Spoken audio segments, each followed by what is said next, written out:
malaki. Sabi ko nga sa'yo, ako nang... Ay, tingnan mo. Ay, madadapa ka kung ikaw ang kumuha. Hindi ka nakinig sa akin, hindi ikaw nang tapa. Ay, kesa naman, ikaw. Ewan ko Oo, sa'yo. ay, Uy! Ay, Anong ginagawa mo sa mama ko? ano? Jo, ano ba? Ano nangyayari sa'yo? Ma, nakita ko sinasaktan ka niya. Anak, hindi niya ako sinasaktan. Jong, hindi totoo yan, ha? Alam mo, kung sasaktan mo lang ang mama ko, umalis ka na dito. Hindi ka namin kailangan. Jong, hindi niya ako sinasaktan. Iniwas niya ako sa putik. Jong, ano ba nangyayari sa'yo? Ma, di ba ako dapat magtanong sa inyo niyan? Ano nangyayari sa inyo? Ma, ilang taon mo kaming iniwan. Ilang taon kami nagtiis ng mga kapatid ko.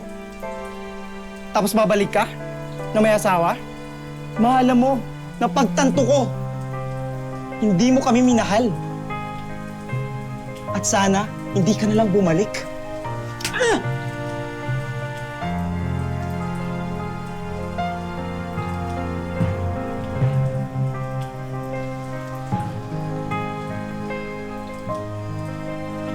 Jong, anak, Hayaan mo na muna.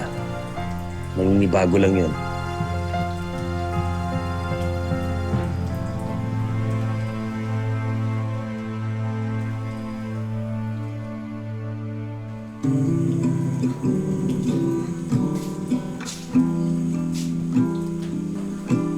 Mukhang luma na yung gitara mo, ah. Nakakailangan ng palitan. Di lahat ng luma kailangan palitan. Ikaw naman. Minsan nga, konting tono lang eh, naayos eh, no? Gusto mo ayusin ko?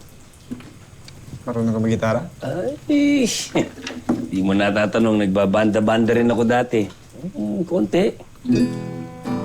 Minsan, ang gitara kasi pag hindi sumang-ayon doon sa kwerdas, sakit sa tenga. Kaya minsan,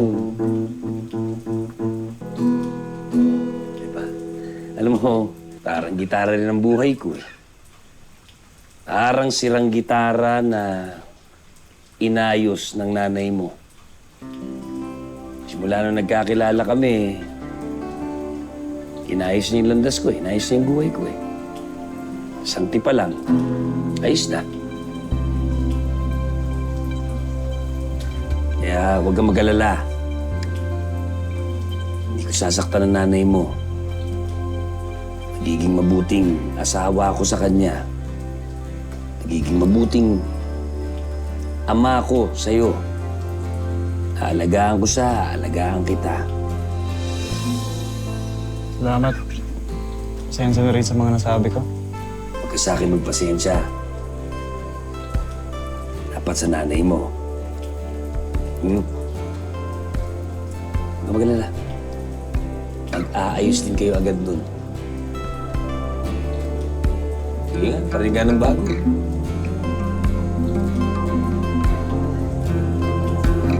Mga ganitong tunugan, para lang to sa mga bago. Hindi ka makaka-relate dito. Ba't luma na ako? Medyo luma. Baka sample lang kita. Magulat ka.